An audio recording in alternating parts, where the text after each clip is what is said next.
Hey, what did you talk about this week? Welcome back to the Corporate Kitchen. I'm your host, Tiger. This week we've been talking about vacations. You know, with the oven, preheating, getting everything warm, cooked to perfection. Speaking of preheating, it's springtime right now and it doesn't feel like it. If someone can activate Mother Nature's preheat button, I hope this summer's warm right now. I mean, I'm glad we don't have snow, but right now I am not feeling the heat where I am or that it's going to be a good summer. So we got to work on that preheat game a little bit better. But in general, as we talked about in the kitchen, you got to take your vacations. You do have to take them. I remember when I took my first vacation, first real one. There's a couple of weekend trips when you get your first job out of college. You spend some time, especially if you live close to a major city like I did, you'll spend some time there. But those are quick stints. My first serious vacation is probably when I went to Puerto Rico, and it was just a long weekend. So we're talking Thursday to Monday type trip. And when I went down there, that was the first time that I actually was away from home and office unrelated to either. When I traveled before then, it was like for work. So I traveled to Florida a lot for work, and that was cool, but that was work. And then I would travel to my home state and see family, but that was like home. I saw family. This was the first time where the traveling that I did was totally disconnected from work and home. And I enjoyed myself thoroughly. It was a really good trip. It was the first time I ever been in Puerto Rico. So it was a cool experience for the time that it was. And when I came back, went back to work, it was a transition. It was a transition to go back to the office because I was able to totally disconnect when I left and not think about it.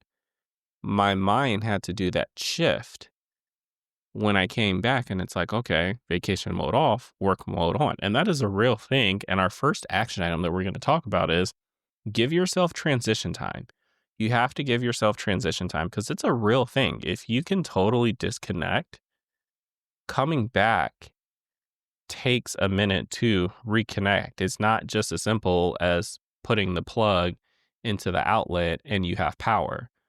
No, it's like you put the plug in the outlet, but then you got to preheat the oven. We don't instantly go to 400 degrees and start cooking and making this bread. We have to do some preheating and get the fumes built up, get the temperature higher, and that's a process that it takes before we really start cooking. Two more good examples of having to do this is one, I took a vacation to Spain. One of the things that you'll hear people talk about is time zones, and that's a real thing. The jet lag from time zones. If you're in the United States and you take a vacation within the United States, where let's say you're living on the West Coast and you go to the East Coast, or you're on the East Coast and you go to the West Coast, it's a 3 hour time difference. You'll feel that. You would definitely feel that. So I was in Spain, which was an even greater time difference for a week. So I didn't hit that 10-day max that we talked about in the kitchen, but I was longer than an extended weekend. So it was a good amount of time that I was in Spain. Got to see the major cities there, a lot of the sites. Again, disconnected entirely from work. Did not even think about it. Was able to totally enjoy myself. I was there actually with now wife, but we were just dating at the time. Very cool experience. Highly recommend if anyone's interested in it.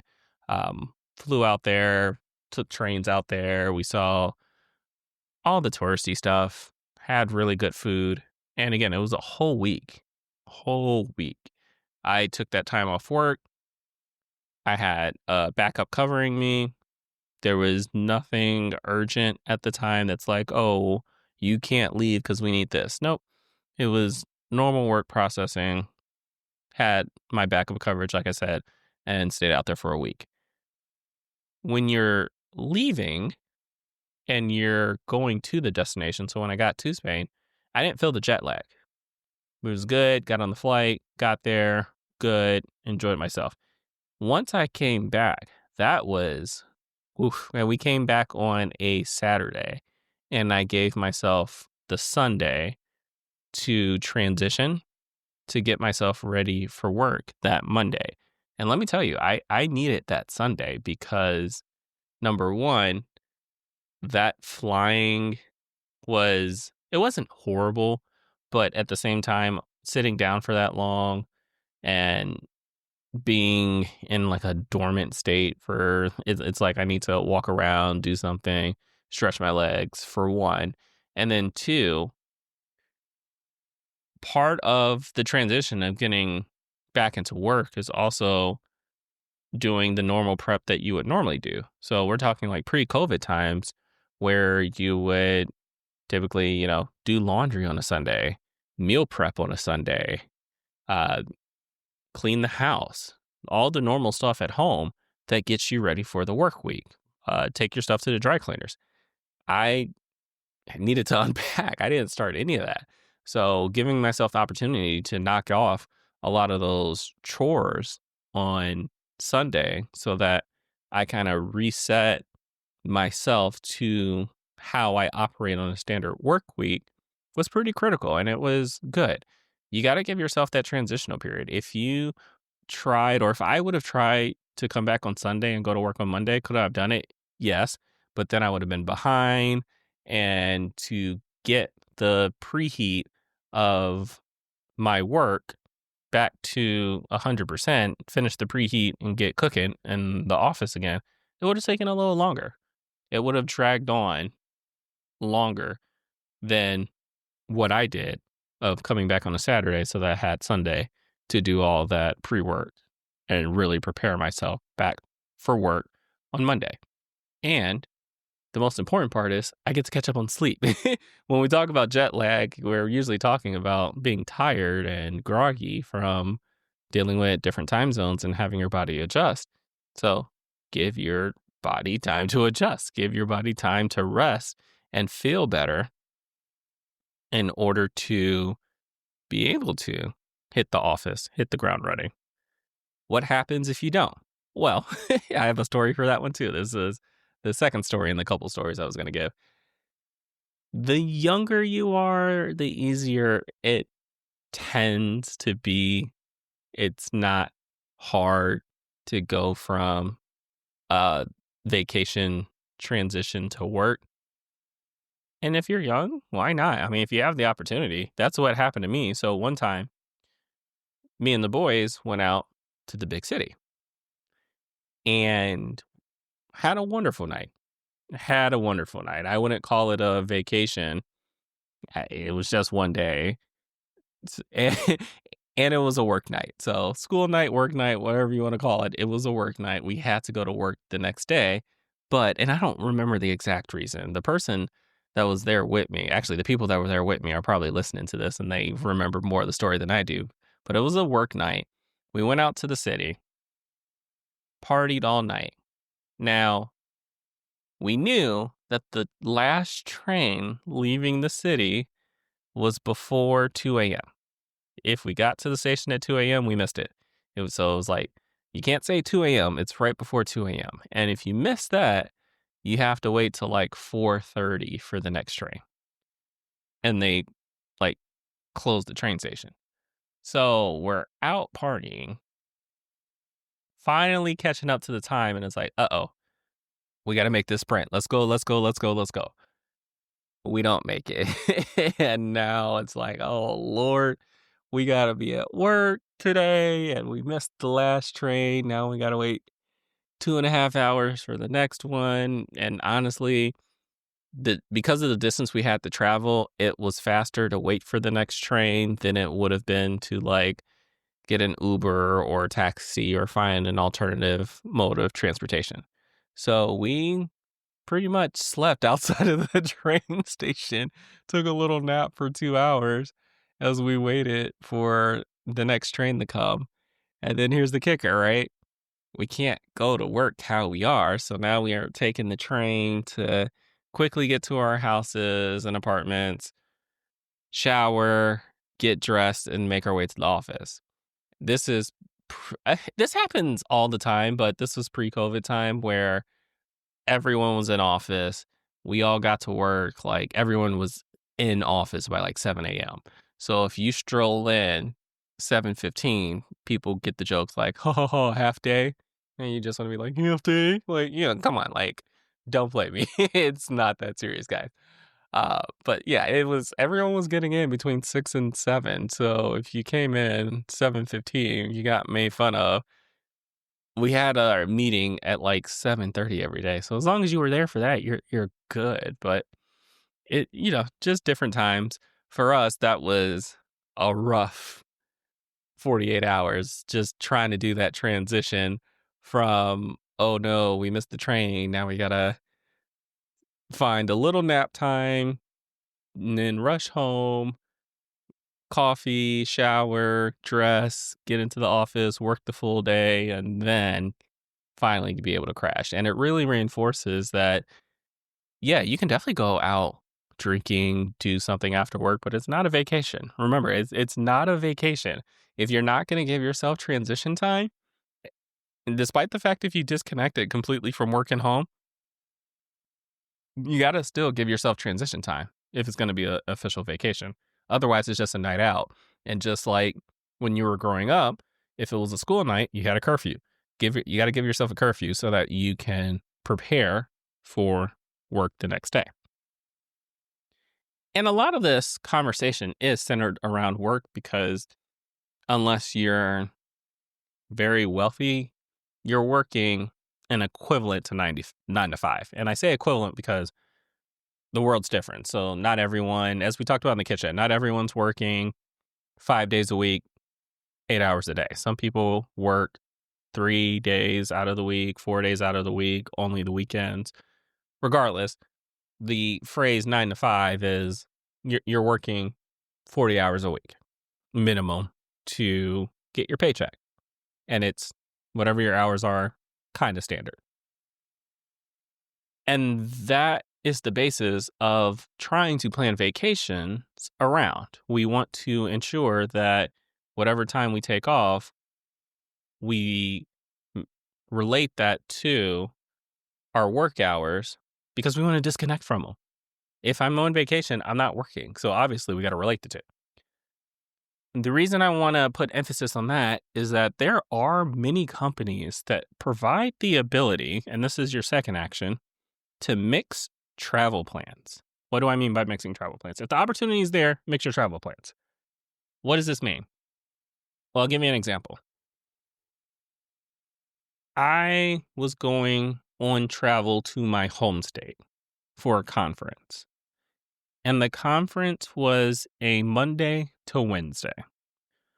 Company travel policy allows you to arrive the day before you're needed and stay and travel the day after. So Monday to Wednesday was the conference, which means I was allowed to fly in Sunday and fly out Thursday.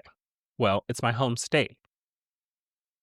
Why not just fly out on Friday, spend the weekend with my family on my own dime, and then Sunday, when I'm transitioning into checking in for work time, I'll just go to the booked hotel for work that I booked through work Sunday night. Therefore, I spend Friday and Saturday with my family, and I go do the work. Based off of policy, it was allowed because flying out, I mean, back then, it wouldn't be considered now, but back then it was cheaper. The flight was cheaper for me to do that Friday to Thursday instead of Sunday to Thursday, so it got approved as long as the time that I spent on Friday and Saturday was completely on my own dime. And that was 100% okay with that. So now I took what was a business trip and mixed a vacation in there. And that's what we mean by mixing travel plans. If you have the opportunity to do that and it works out, do that.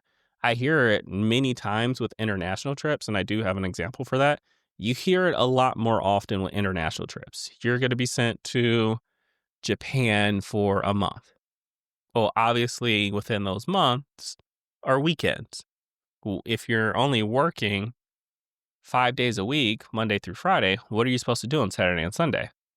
And if you've never been to Japan, here's your opportunity to vacation over a weekend. Disconnect from work because you're done. Go spend some time in Japan. You're already there. Make a vacation out of that. Don't forget to do that domestically too if you have the opportunity. If you are from California and you're working out in New York and the office is sending you to California,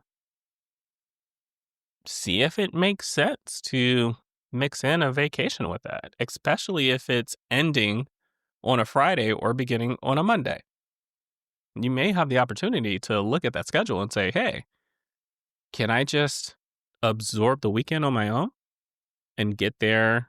If we're starting Monday, can I get there on Friday and take the weekend on my own? Or if we're ending on Friday, I'll fly out Sunday and spend Saturday with my family. A lot of the bigger companies do that and allow that. It's not necessarily something that's super discreet in the policy, so make sure you talk to your manager about that. However, again, if it's cheaper, most companies won't even blink an eye. So definitely take that opportunity. Newbies, if you're early in your career, don't abuse that. Remember, it's heed to your company's policy. Don't abuse that by no means. But if it makes sense, you could definitely take the opportunity to. If you talk to people that's tenured, that's been in their company, 25 years plus, they'll tell you plenty of stories of like, hey, we were out here for 2 weeks and, we were out in Belgium for 2 weeks. And you know what? I was like, I've never been to Belgium. I'll stretch this out one more week. And instead of flying back on Friday, I asked and got permission to fly out the Friday after. And I just stayed out there for another week. You'll hear stories like that all the time because that's just what they used to do. And people still do it now. It's just not talked about as much. So I want to talk about it with you so that hey, this may be an opportunity to stretch a trip. Again, I've been through it, and I'll give you an international example. It's so common to hear it internationally. So for me, I went to Germany for work, and I was there long enough to cover a weekend. So the work that we did were on the weekdays, Monday through Friday. Weekend came. I mean, I'm not working, so what are you supposed to do? You kind of make a vacation out of it. So I actually went to Austria during that time, took the train and went out there and got to see some of the sites out there. And it was pretty cool. Full disconnect from work. I wasn't doing anything. I remember we talked about when you're on business travel and how to hold yourself to a standard that you're always a representative of the company. It's no different here. If you're going to mix the business and business travel and vacation, make sure you still hold yourself to the standard that you are representing the company at the whole time as a reminder of not to do anything stupid. I mean, that's what it comes down to. Just don't do anything stupid. If you're out on business travel and you get arrested, that's probably the end of your job. So just don't do anything stupid. But taking a vacation, going to go see the sights, why not? I went to Austria and got to see a lot of sites and then came back, took the train back, worked Monday. Nothing changed. Didn't do anything significant, but was able to see something that I wouldn't have seen on my own. And that's the key. When you hear people talk about the international trips that they took and mixing in vacations with that, the bottom line is, for many of us, that would be like the only opportunity that you would be able to do something like that. Some companies have more luxurious travel policies than others. I've heard of companies that will allow you to always fly first class and business class. There's companies that for international trips will allow you to fly business class. Listen, I've got to experience that one good time, and that is a game changer. And it's when you look at the prices, it's like, wow, I don't know if I would ever do that on my own. But to have the company pay for that, have the company send you to another country on their dime, that's 50% of the battle. Now you just have to find lodging, or in many cases, you don't have to because you're in the company's lodging. And for countries, especially like Europe and Asia, where the train system and the metro system gets you far fast, you're able to make day trips out of it. So now the company has your flight and your lodging. You've done the appropriate work for that company, and now you're on the weekend.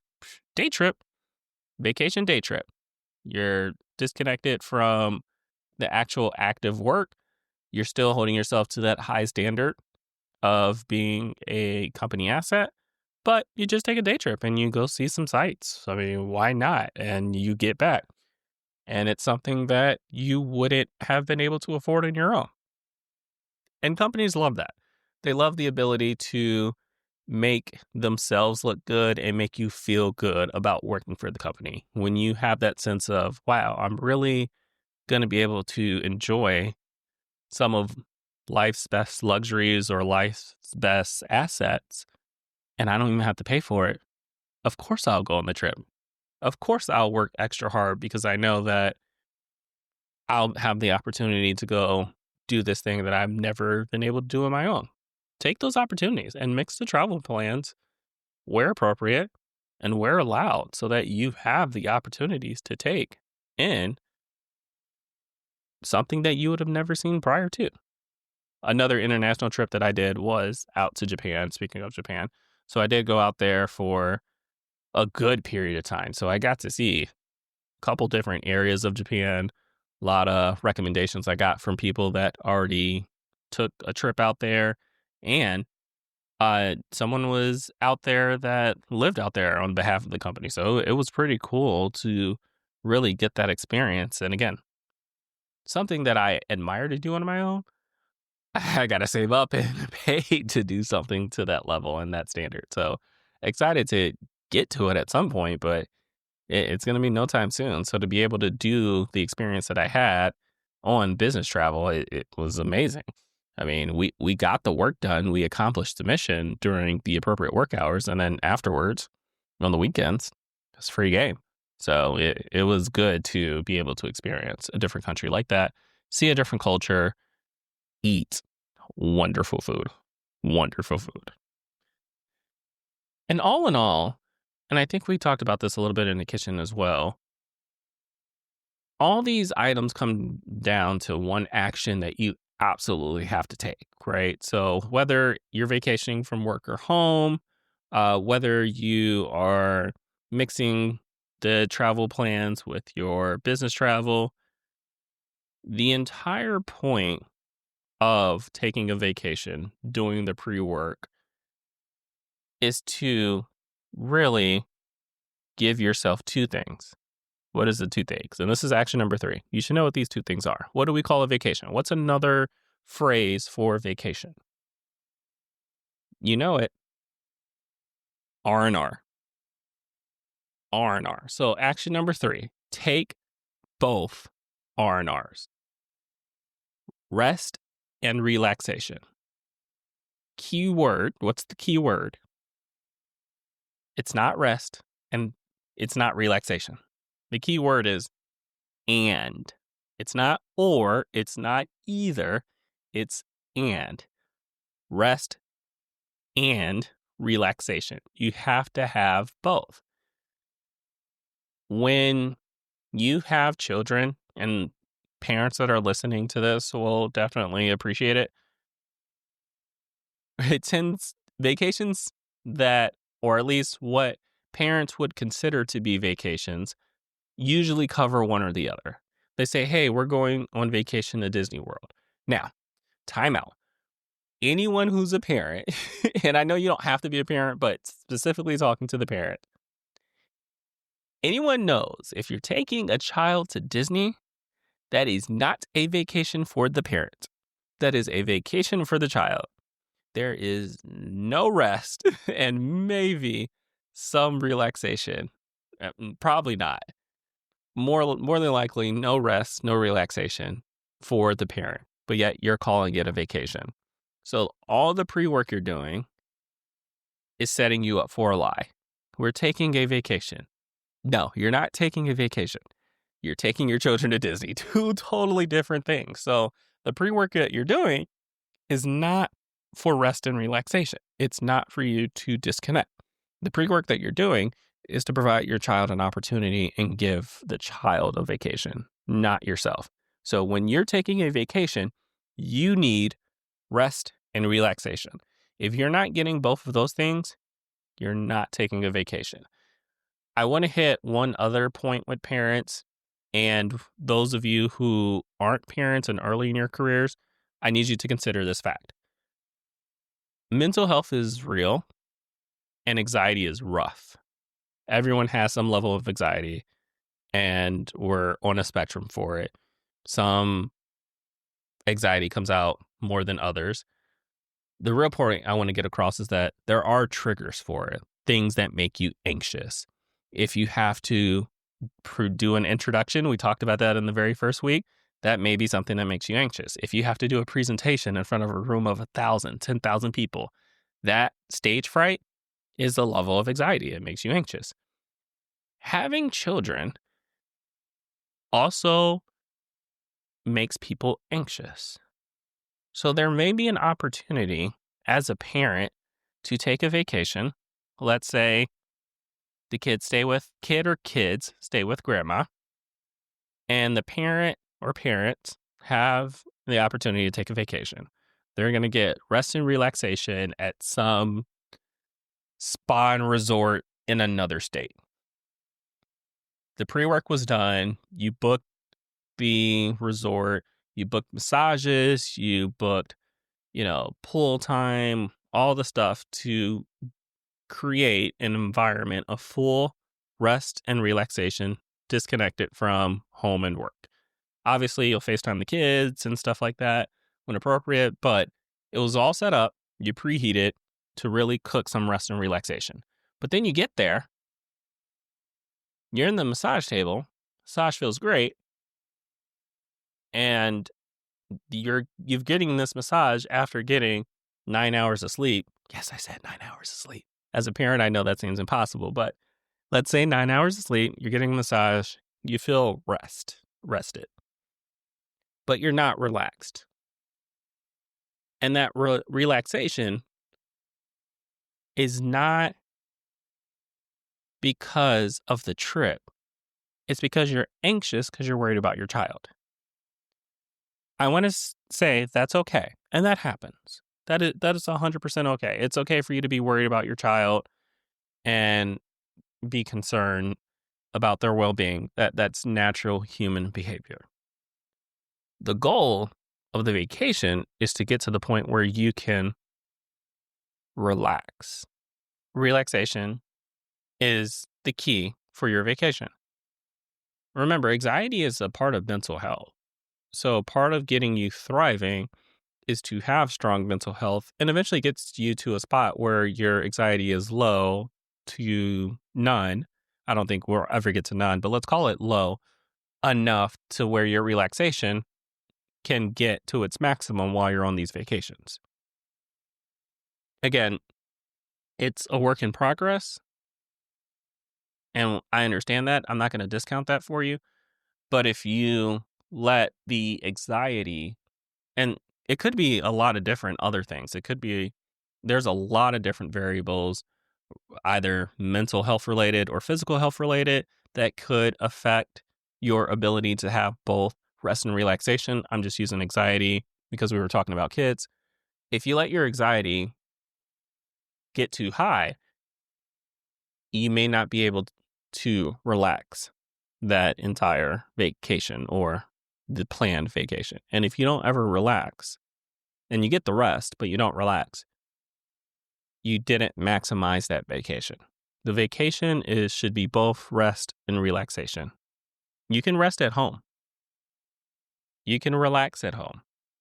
This is supposed to be rest and relaxation. You do both, disconnect, and fully be able to enjoy yourself so that you can give your body a reset. There's some people that don't sleep.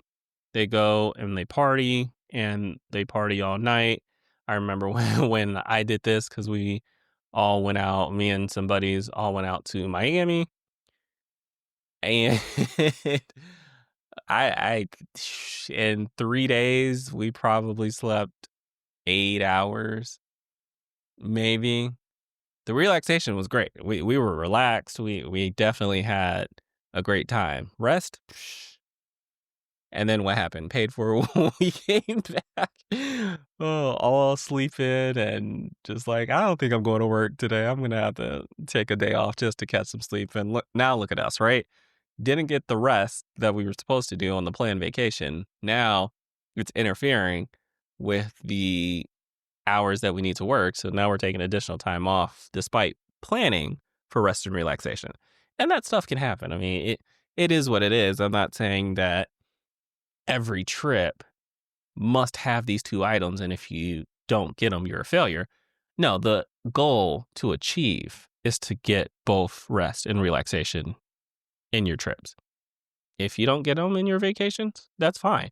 When you mix the travel, business travel, and vacations, you don't usually get both, right? If you're working overtime, let's say Monday through Friday, you're working overtime at whatever site you were at, and then instead of going home, you're spending the weekend there, you may get some ability to relax and not worry about working the hours, but you're not getting any rest because the amount of rest that you need in order to catch up on sleep will take away your ability to relax and, sightsee or something like that. So it catch 22 sometimes, and there are vacations that just don't allow you to do both, but try to get there.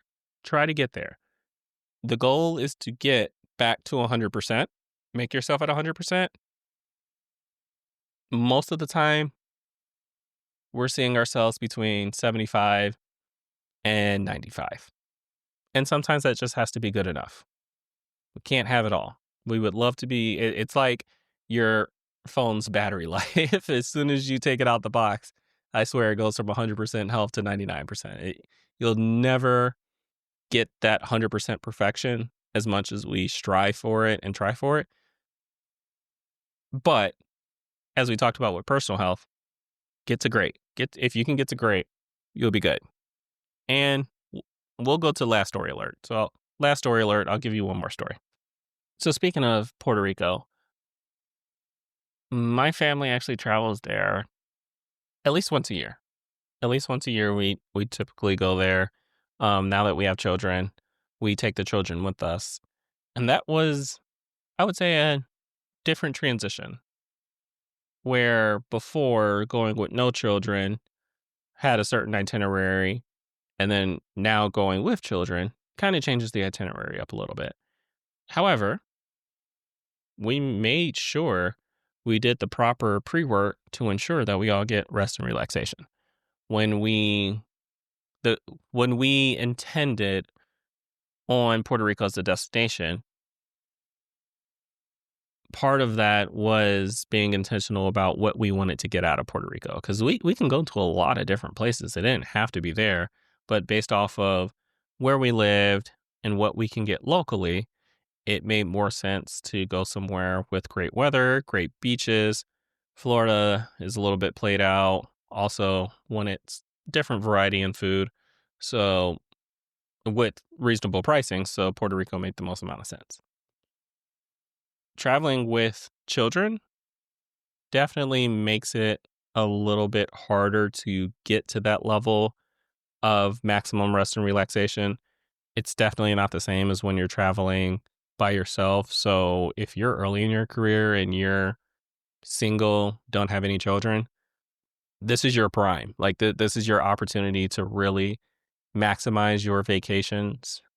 You'll get as close to 100% in rest and relaxation as you can, single with no children. Because once you have a spouse and you have children, yeah, you're not even touching 98. You're like 95 is probably the max that you can go. Just because you're responsible for more people and the amount of work that you have to do significantly multiplied. But we go every year, and it's pretty good. I make sure that my family gets what they need out of our vacations. We spend a little bit of time doing what each person enjoys. So the children get to go to a museum and to the pool. The adults get their drinking time and the beach time for the adults. Healthy mix. We all get what we need throughout the day. We get some good sleep, get some good food, and all in all, we hit the maximum level that we can of rest and relaxation.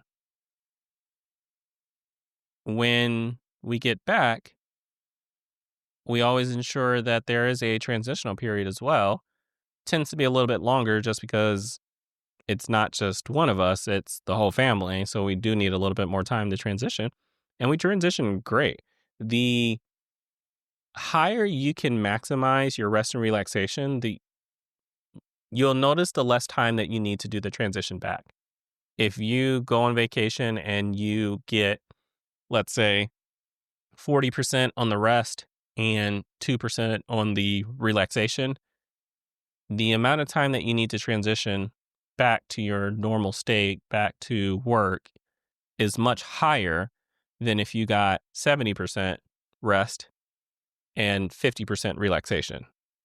The higher you can maximize it, the easier it is to snap back because you were able to hit the reset button.